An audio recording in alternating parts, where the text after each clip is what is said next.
Alhamdulillah wassalatu wassalamu ala Rasulillah wa ala alihi wa sahbihi wa sallam tasliman katsira. Amma ba'd. Jamaah yang dimuliakan Allah, kita lanjutkan sedikit lagi dari materi kajian, dan jika ada pertanyaan insyaallah akan kita bacakan insyaallah ta'ala. Dan sebelumnya jazakumullahu khairan. Semoga Allah Jalla wa'ala membalas jamaah sekalian dengan sesuatu yang lebih baik di sisinya atas kesabaran jamaah yang dimuliakan Allah untuk tetap duduk di majelis ilmu agama. Mudah-mudahan keutamaan menghadiri majelis ilmu agama Allah anugerahkan kepada kita semua. Dan sebagian ulama salaf seperti Abdullah bin Abbas atau Abdullah bin Mas'ud pernah mengatakan, mudhakaratul ilm sa'atan khairun min ihya'il lail. Melakukan mudhakarah, mengulang-ulangi ilmu agama sesaat saja, pahalanya lebih besar daripada salat malam semalam penuh. Jamaah yang dimuliakan Allah, tadi Syekhul Islam menyebutkan 3 ayat dari surat Ali Imran, ayat 173, 174 dan 175, ayat yang menyinggung tragedi perang Uhud dan menjelaskan kepada kita tentang wali-wali Allah dan wali-wali syaitan. Telah kita sebutkan tadi bahwa perang Uhud terjadi di 7 Syawal di tahun ketiga Hijriah. Perang tersebut dilakukan oleh Nabi SAW dengan kaum muslimin karena telah mendapatkan kabar kaum musyrikin dengan panglima-panglima perang mereka sedang bergerak menuju Madinah untuk membantu Nabi SAW karena ingin melakukan balas dendam atas kekalahan mereka di dalam perang Badar dan terbunuhnya 70 orang dan semua mereka tokoh dari kalangan kaum musyrikin. Mendengar berita tersebut, Nabi SAW pun bermusyawarah dengan para sahabatnya, karena Allah berfirman, wasyawirhum fil amr. Ajak para sahabatmu bermusyawarah. Nabi pun bermusyawarah dengan para sahabatnya. Maka sebagian sahabat berpendapat, apalagi mereka yang tidak ikut serta di dalam perang Badar, mereka langsung bersemangat dan mengatakan ini kesempatan untuk kita berangkat perang, karena di dalam perang Badar kita tidak ikut serta karena uzur. Maka mereka mengeluarkan pendapat, kita jemput bola perang ini wahai Rasulullah. Kita keluar dari Madinah dan kita jemput bola perang ini. Sebagian sahabat berpendapat, wahai Rasulullah, lebih baik kita bertahan di Madinah. Kita memiliki benteng-benteng di dalam kota Madinah. Seandainya mereka masuk ke dalam Madinah, maka kita akan menyerang mereka dari belakang benteng-benteng kita dan tidak memakan banyak korban. Sebagian sahabat yang lainnya berpendapat, kami tergantung perintahmu wahai Rasulullah. Jika engkau memerintahkan kami keluar, maka kami akan keluar. Tapi jika engkau memberikan perintah untuk bertahan di Madinah, maka kita akan bertahan di Madinah.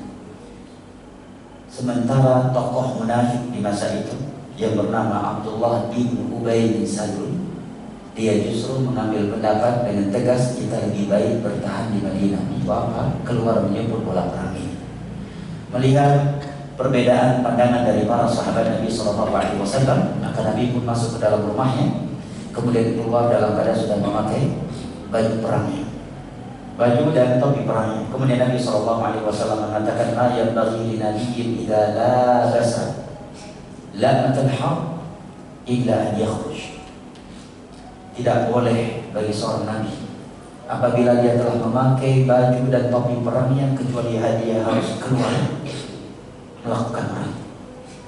Maka Nabi SAW di hari Jumat, mulai dari khutbah Jumat dan ba'da asar di hari Jumat, memberikan semangat kepada para sahabatnya untuk melakukan jihad dan membakar semangat mereka, memotivasi mereka dan membekali mereka dengan takwa kepada Allah Jalla wa'ala.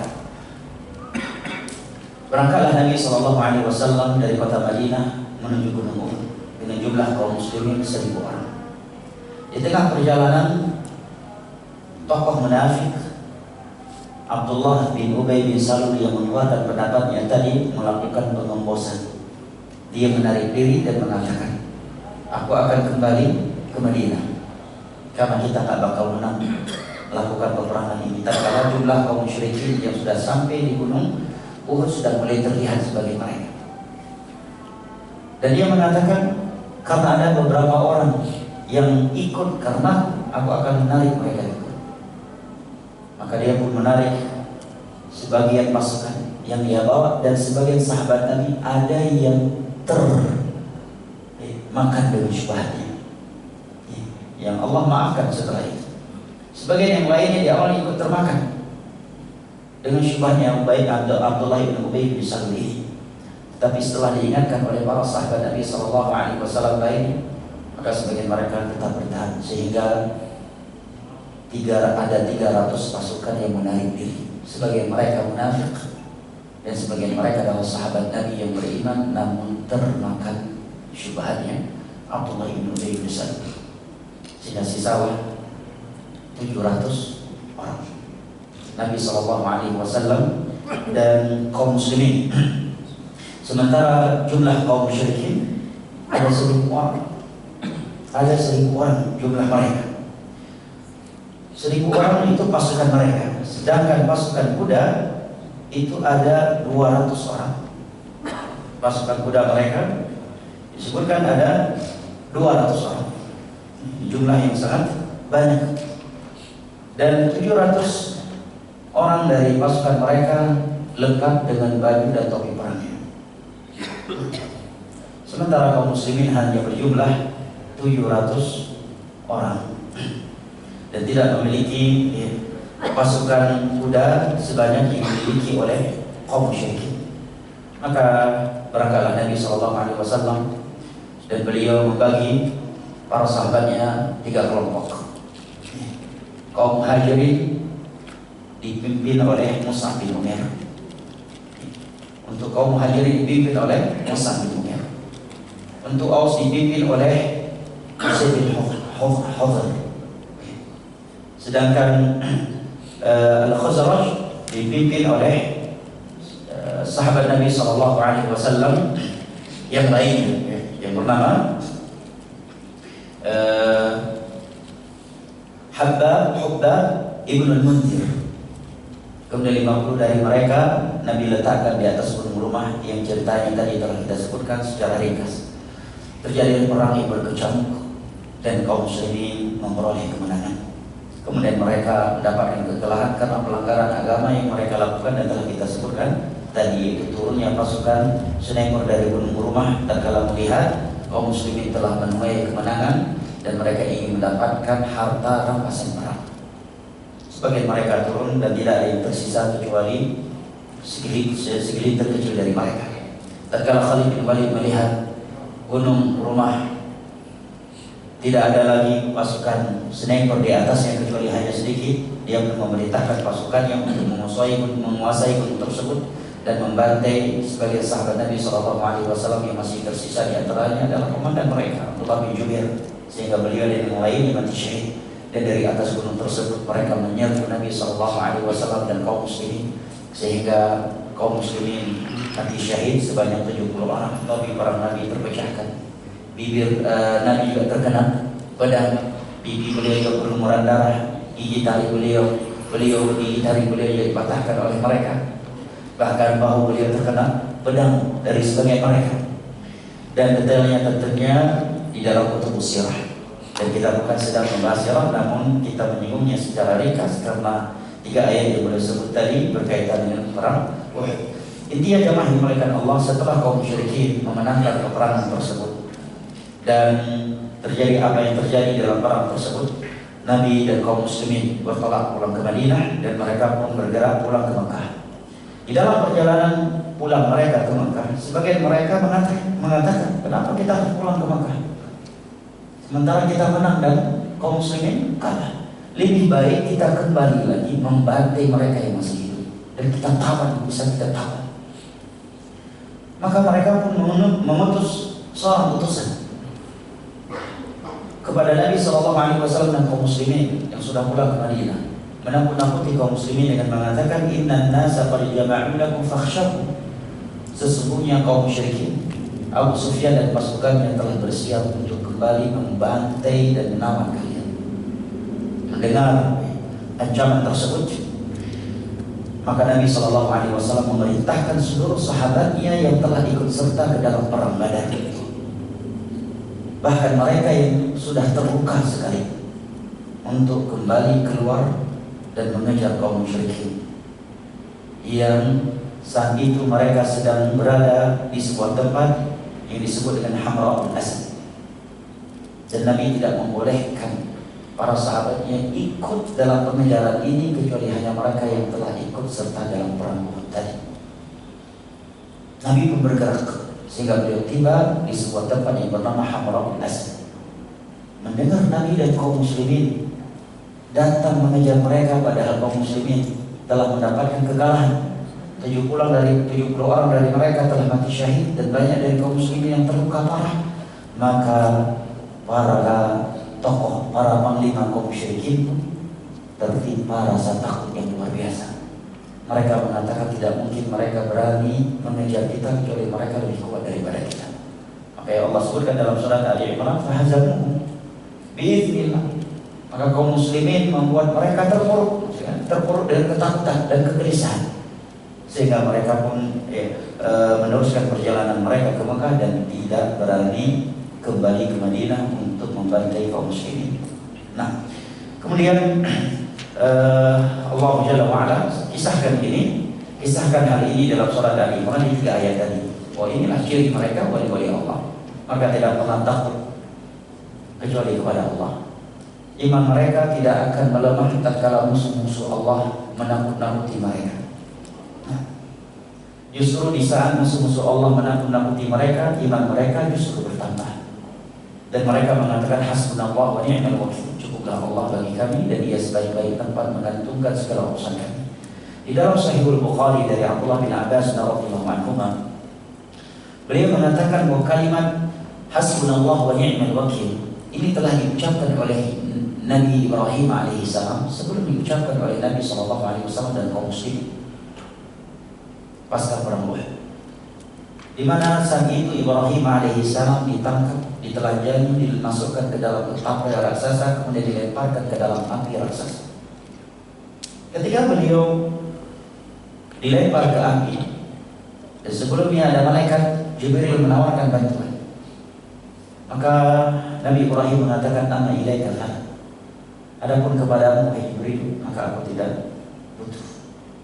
Beliau pun dilemparkan ke api, dan yang terakhir kali keluar dari mulut beliau adalah hasbi Allah wa ni'mal wakil. Maka api yang semestinya melahap beliau justru mendingin, dan beliau pun keluar dalam keadaan selamat. Dan hari ini Allah kisahkan di dalam surat Al-Anbiya, juga di dalam surat Qul ya nar kuni bardan wa salaman ala Ibrahim. Wahai api, mendinginlah engkau dan selamatkan Ibrahim. Namun jangan beranjak dari ayat ini antum lihat begitu ada api langsung masuk dan mengatakan ya nar kuni bardan wa salaman, terbakar nanti antum. Karena yang memerintahkan api dingin saya itu Allah. Ya, antum keluar dari kajian ini kebetulan pulang ke rumah ada api, ya orang bakal sampah itu masuk dalam api itu sembari mengatakan ya nar kuni bardan wa salaman ala Ibrahim. Ya, karena api nggak pernah bahasa antum, bukan makhluk antum. Beda dengan Allah yang memerintahkan, Sang Pencipta yang memerintahkan Dia. Yang kedua diucapkan oleh Nabi SAW tatkala ditakut-takuti oleh kaum musyrikin pasca perang Uhud. Maka ayat ini kata Syekh Abdurrahman Abdul Razak, fahadil ayat fiha bayan sifati awliya'ir rahman wa awliya'i syaitan. Maka 3 ayat dari surat Ali Imran ini merupakan penjelasan terkait terhadap sifat-sifatnya mereka awliya'ur rahman, bahwa mereka semakin ditakut-takuti semakin berani, semakin bertambah iman mereka kepada Allah, semakin yakin akan janji-janji Allah Jalla wa'ala, semakin optimis kepada Allah Jalla wa'ala, dan mereka tidak takut kecuali hanya kepada Allah Jalla wa'ala, serta tidak bertawakal kecuali hanya kepada-Nya. Sementara mereka wali-wali syaitan, mereka adalah orang-orang yang selalu memerangi kaum muslimin, selalu menakut-nakuti kaum muslimin atas keislaman mereka, dan selalu berpihak kepada pihak-pihak yang menghancurkan kaum muslimin dan agamanya kaum muslimin. Mereka justru lebih takut kepada selain Allah Jalla wa'ala daripada kepada Allah Jalla wa'ala. Ini kesimpulan dari 3 ayat dari surat Ali Imran yang beliau sebutkan tadi. Mudah-mudahan bermanfaat, dan jika ada hal yang ditanyakan atau hal lain yang ingin disampaikan, maka saya persilakan sebelum kajian kita tutup. Nah, silakan Pak. Ada mic-nya? Mikrofon?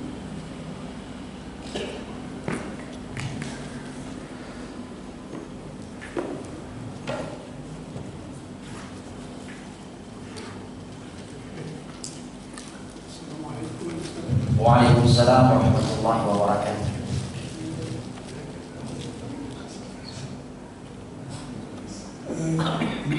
Jalan cerita tadi sangat seperti hidup, maksud saya itu suasananya peperangan pada waktu itu. Nah, yang saya tanyakan adalah tadi disebut kegagalan peperangan Nabi dan sahabat-sahabat itu karena masalah harta. Jadi terpengaruh pasukan-pasukan sebagian karena harta yang dilihat dan tegakkan tugasnya. Nah, apakah pertanyaan saya ini, apakah dalam peperangan itu bahwa harta yang banyak dan bernilai tinggi, apakah begitu keadaannya? Itu belum kebayang seperti sekarang itu. Nah, padahal memang di Quran sendiri disebutkan bahwa ghanimah itu betul adalah hak Allah dan hak Rasul. Bahwa kira-kira ini menurut Ustaz, pesan moral apa yang ada di dalam peristiwa itu bagi kita yang sekarang ini mengenai harta itu begitu sangat mempengaruhi sekali. Orang bawa harta dalam perang, orang berebut harta dan sebagainya. Terima kasih Ustaz. Assalamualaikum warahmatullahi wabarakatuh. Pertanyaan yang sangat bagus dari orang tua kita terkait sebab kekalahan kaum muslimin bersama Nabi SAW dalam perang Uhud. Setelah sebelumnya mereka menuai kemenangan, yaitu karena sebagian pasukan sniper turun dari gunung yang Nabi perintahkan agar mereka tetap bertahan di atas dan apapun terjadi, karena keinginan mereka memperoleh sejuta dunia yang mereka harapkan, yaitu harta rampasan perang. Pertanyaan orang tua kita tadi ada 2. Emangnya kaum musyrikin saat itu membawa harta yang banyak? Jawabannya, banyak di saat itu tentunya tidak sama dengan banyak di saat ini. Maka di masa itu tidak semua orang berkemudahan punya jubah. Hanya orang-orang kaya yang bisa pakai baju jubah. Keumuman manusia saat itu memakai baju seperti keumuman jamaah haji atau umroh dengan 2 helai kain.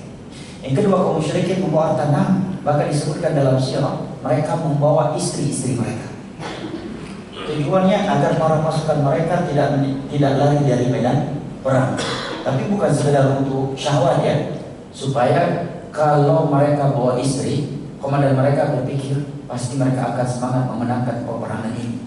Karena mereka tahu kalau kalah istri mereka akan menjadi budak-budaknya kaum muslimin. Sebab yang lainnya mereka akan termotivasi dan akan malu kalau kalah dilihat oleh kaum wanita. Demikian juga disebutkan mereka membawa adonan roti yang sangat banyak yang mereka persiapkan sebelum keberangkatan mereka ke perang Uhud. Yang kedua, bahwa Allah telah menyebutkan di dalam surat Ali Imran dan menyindir para sahabat setelah kejadian ini, namun mereka telah bertaubat dan dimaafkan oleh Allah. Makanya Allah mengatakan, minkum man yuridu dunya wa minkum man yuridu al-akhirah. Masih di akhir-akhir surat Ali Imran. Di antara kalian saat itu ada yang menginginkan dunia dan ada yang menginginkan akhirat. Pesan moralnya adalah bahwasanya apabila satu pelanggaran agama yang dilakukan oleh sebagian pasukan di medan jihad yang syar'i bisa menyebabkan kekalahan, apalagi ribuan penyimpangan, apalagi yang terjadi di dalamnya bukan hanya satu pelanggaran agama, apalagi pelanggaran agama yang dilakukan di dalamnya bukan pelanggaran kecil dan sepele seperti yang dilakukan oleh sebagian para sahabat dari pasukan sniper. Bahkan mungkin lebih dari itu. Sebagian orang katanya mau perang tapi pakai jimat, ini syirik. Pengen menang tapi nggak sholat, ya, nggak sholat, main judi, berzina, ya, durhaka sama orang tua, makan riba, berbuat syirik, ibadah yang tidak sesuai dengan sunnah Nabi, mustahil bisa menang di dalam medan jihad. Pesan moral lainnya adalah para ulama mengatakan itulah fitnahnya dunia. Orang yang istiqamah bisa berubah dari keistiqamahannya karena dunia. Makanya banyak ayat dan hadis yang memperingatkan kita dari bahayanya fitnah dunia. Allah memang tidak melarang kita menggunakan dunia, tetapi Allah ingatkan di dalam Al-Quran dan As-Sunnah, berhati-hatilah dari dunia. Jadi dalam surat Al-Hadid Allah ingatkan kita, i'lamu annama al-hayatud dunya la'ibun wa lahu wa zinatun wa tafakhurun bainakum wa takathurun fil amwali wal aulad. Dunia ini hanya permainan semata. Ya. Bahkan terkadang kita sendiri tidak tahu sedang dipermainkan oleh dunia.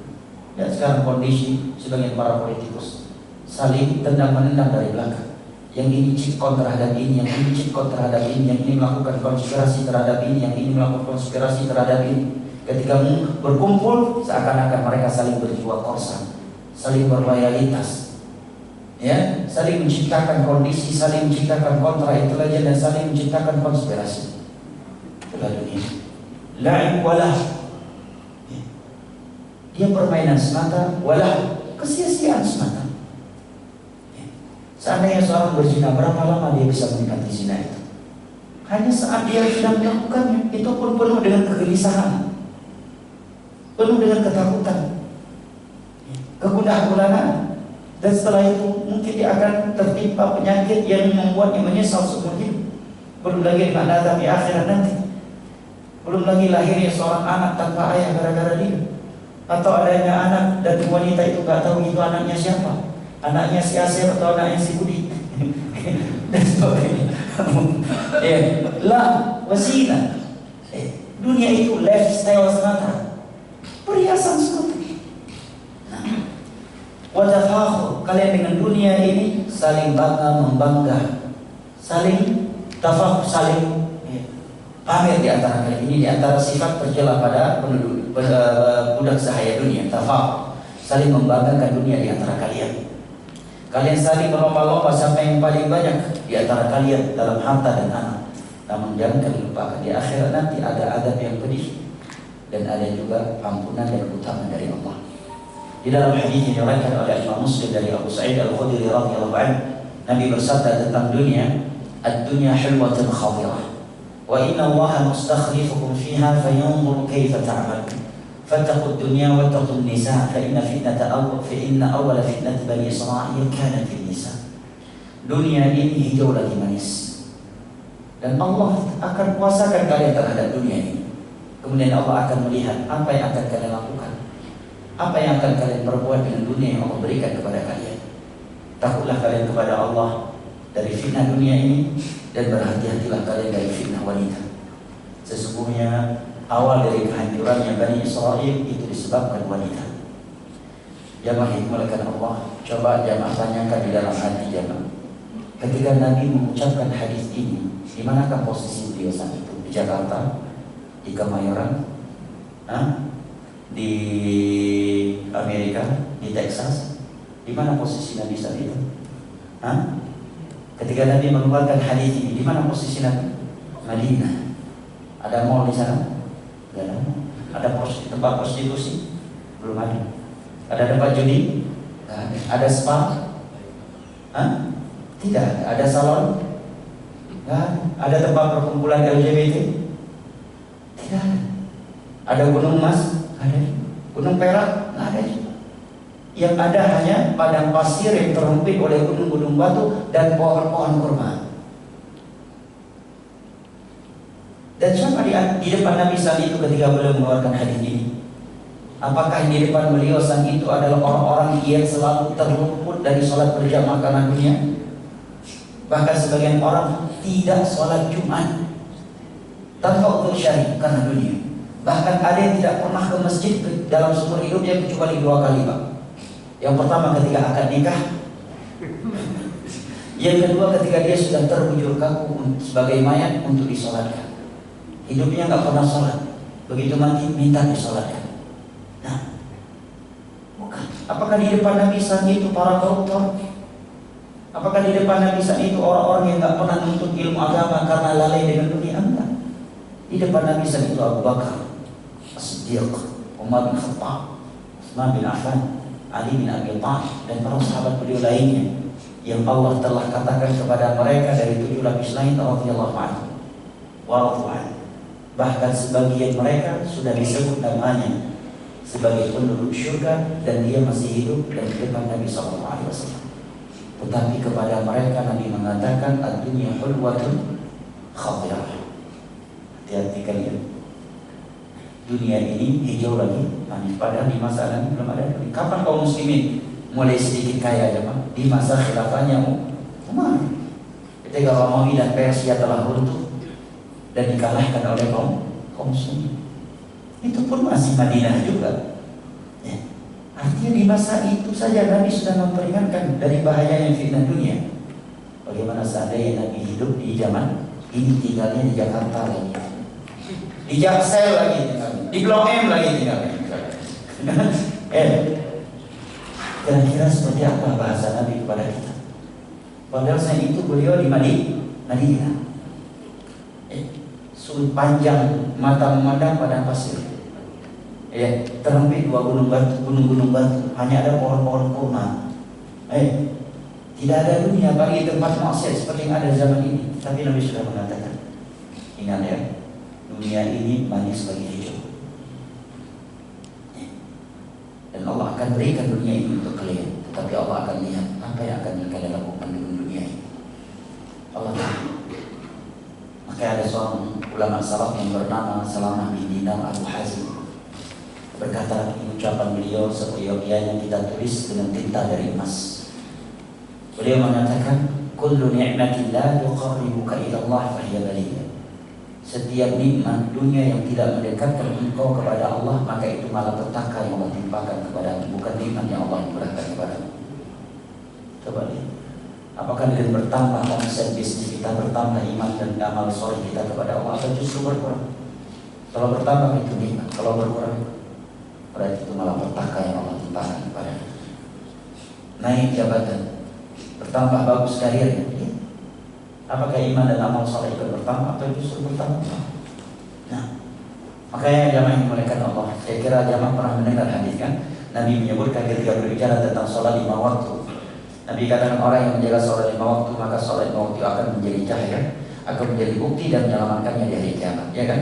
Kemudian Nabi mengatakan barang siapa yang tidak menjaganya, maka dia akan dibangkitkan pada hari kiamat bersama Qarun, Haman dan Ubay bin Khalaf. Ubay bin Khalaf salah satu orang yang tewas di medan perang Uhud. Dia pedagang kaya dari Mekah. Kenapa 3 orang nabi ini yang Nabi sebutkan? Kenapa ketika Nabi berbicara tentang orang yang tidak sholat 5 waktu dan tidak menjaganya, di hari kiamat dia akan dibangkitkan bersama 3 orang ini dari seribuan manusia yang kufur kepada Allah? Kenapa 3 orang ini dipilih oleh Nabi? Kenapa 3 orang ini yang Nabi katakan akan membersamai orang-orang yang dibangkitkan dan dia ketika di dunia tidak menjaga sholat 5 waktu? Karena kata para ulama, keumuman manusia meninggalkan sholat sebabnya 1 dari 3 sebab atau ketiga-tiganya. Yang pertama, karena jabatan, demi mempertahankan jabatan, akhirnya enggak sholat. Ada yang memandangkan sedang di dalam ruangan ada presiden di situ, menteri, atau anggaplah dia gadis, tapi dalam ruangan bupati, gubernur. Dia jabatannya cuma kasih. Dalam ruangan ada bupati, ada gadis. Dia perwira menengah ke bawah, dalam ruangan perwira menengah ke atas. Kalau saya keluar, mutasi nih. Kalau saya keluar, pasti dicopot. Akhirnya bertahan, tidak memenuhi panggilan Allah yang wa'ala. Dan itulah yang terjadi pada Haman. Apa sebab dia beriman kepada Nabi Musa? Demi mempertahankan jabatannya di sisi Fir'aun. Sebab kedua keumuman manusia meninggalkan sholat karena terlalai, karena lalai dengan fasilitas dunia yang dia miliki.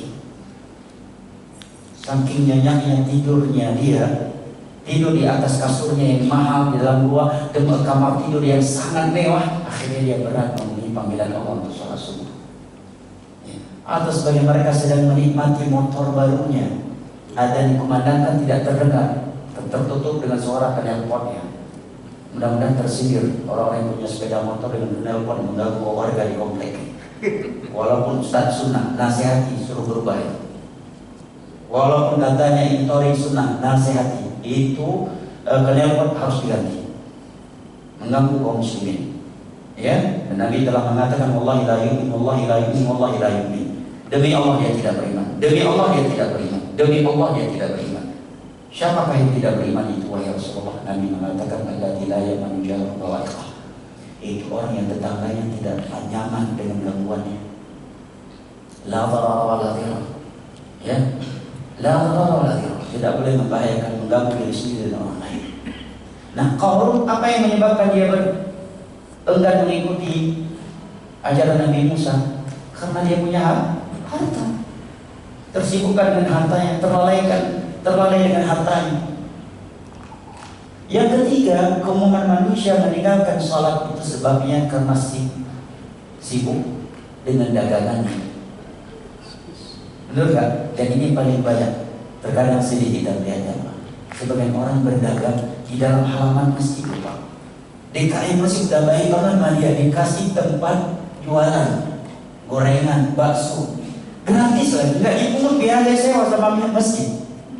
Dan dia juga tahu 95% yang beli makanan dia, yang beli jualan dia itu jamaah sholat. Tapi bisa-bisanya dia tidak mau sholat masuk ke masjid. Padahal dia tahu yang dibeli jajan jualan dia adalah jamaah masjid. Udah dikasih lapak sama masjid gratis lagi. Ada dikumandangkan nggak masuk, iqomah juga udah masuk. Sebagian mereka sholat setelah sholat jamaah selesai. Ada yang sama sekali tidak sholat karena dagangannya.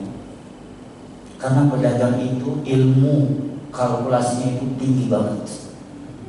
Ilmu ekonomi itu sangat tinggi jamaah. Begitu ada dikumandangkan, mulai ilmu kalkulatornya berjalan. Kalau saya tinggalkan gerobak bakso untuk sholat tuh selama 20-30 menit, diperkirakan akan ada 10 porsi yang terjual. Setiap satu porsi saya punya margin untuk keuntungan 5.000 kali 10 berapa? 50.000 hilang gara-gara sholat zuhur, 50.000 hilang gara-gara sholat asar, 50.000 hilang gara-gara sholat maghrib, 50.000 hilang gara-gara sholat isya. Berapa? 200.000 kali sebulan 6 juta bisa nutup kredit Pajero. Kali setahun berapa? 72 juta. Akhirnya nggak sholat. Fakta kan? Emang secara lisan sama ya Ustaz kita harus sholat, kalau nggak sholat gimana kita bisa sukses katanya. Itu yang terucap secara tersurat, secara tersirat yang tadi. Karena perdagangan ini, makanya Nabi memilih 3 orang ini. Orang yang tidak menjaga sholat 5 waktu akan dibangkitkan bersama Haman. Karena jabatannya dia meninggalkan Nabi Musa alaihissalam. Sebagian manusia meninggalkan sholat karena jabatannya. Bahkan anak punya teman di sebuah instansi pemerintahan, ada dikumandangkan, dia tinggalkan pimpinan dan komandannya. Tapi karena dia masih etika, dia nggak ngomong buat mau sholat supaya nggak marah. Padahal semuanya muslim semua. Beliau keluar sholat, itu pun sholatnya di masjid yang ada di dalam kantor. Logikanya kan itu masjid dibangun oleh kantor. Tujuannya apa? Agar karyawan kantor sholat. Beliau keluar, pimpinan sedang apa? Bukan sedang rapat perang. Rapat perang oke loh, kan? Marah pimpinan. Siapa dia? Mau mana dia? Awas dia. Dipindahkan ke bagian yang kering, yang sebelumnya lumayan lah basah kalau menakal. Tempat yang kering. Bagian jabatan anak soleh, bagian pendidikan. Bukan jabatan strategis lagi, bagian pendidikan. Perwira masuk ke bagian pendidikan, dah hilang tadi, nggak punya tongkat komando. Nah, hanya gara-gara sholat. Pada pimpinannya muslim dan semua anggota rapat muslim, tidak ada yang kafir. Orang yang mempertahankan jabatannya pasti nggak mau sholat. Udah ntar aja deh. Begitu malaikat mau datang baru nangis-nangis taubat kepada Allah. Ya, pimpinannya nggak bisa juga mencegah malaikat mau mencabut nyawanya. Nah, bahkan sebagian pimpinan jangankan mencegah malaikat mau, demi menjaga nama baik dirinya, karirnya, anak buahnya dikorbankan. Anak buahnya dikorbankan. Itu kenyataan realita yang tak jarang kita lihat dan kita saksikan dalam kehidupan kita sehari. Yang kedua, Nabi pilih kaum karena sibuk dengan harta, terlena dengan harta. Gimana mau sholat? Kita masih bisa sholat, mungkin omset uang cash kita masih terbatas. Antum punya uang cash 1 triliun, punya mobil yang 2 pintu ada 10 di rumah, ya, mobil 2 pintu ada 10 di rumah, pick up ya. Mobil sport ada 10 di rumah. Motor yang di atas 1M ada 10 di rumah. Istri 4, muda-muda semua, cantik semua.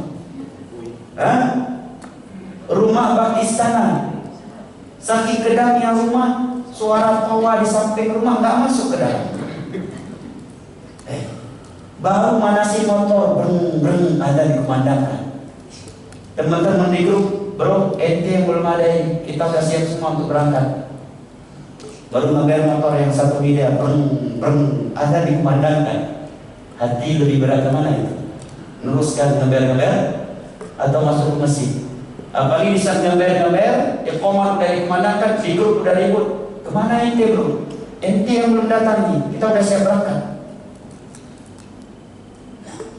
Yang ketiga, Ubay bin Khalaf, ini pedagang terkenal, saudagar terkenal yang ahli berdagang dan fokus sekali dengan perdagangannya di kota Makkah, dan termasuk tokoh musyrik yang ikut tewas dalam perang Badar, dalam perang Uhud.